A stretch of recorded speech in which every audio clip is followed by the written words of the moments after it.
طعم بنت العرس جربوه ما تندموش. نجيب ورطل تاع طعم نشمخوه مليح نروحو نقطعوه من الماء تاعو كامل نخلوه حتى يشرب مليح نروحو نجيبوه الزيت نشمخوه ونبداو نحولوه داك التحربيش نديروه في الكسكاس ونخلوه أبار نروحو نوجدو لاصوص تاعنا. لاصوص تحتاج 3 مراس نتاع الدجاج نديرو لهم نص مغرفة كبيرة تاع الملح ونديرو لهم 3 مغرفة 4 تاع الزيت ومغرفة محمرة تاع السمن وهي السر في الطعام.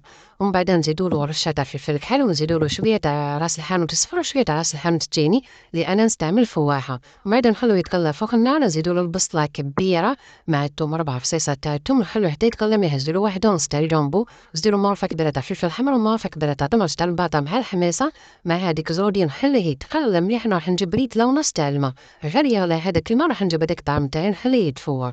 الطعام معاك يتفور بك نمسو من الفوق نزيدو 5 دقايق ونشوف هذاك التفويرة بدات تدخل نزيدو 5 دقايق ونحيه نروح نشربو. طعام عندنا أفضل نشربوه ب2 كيسان تاع الماء نشربوه غير بلاك نشربو نحرك ما نشربوش على مرة هاكا نشربو نحرك ونحل هذاك التحربيش نشربوه ب2 كيسان تاع الماء تاع 250 الكاس.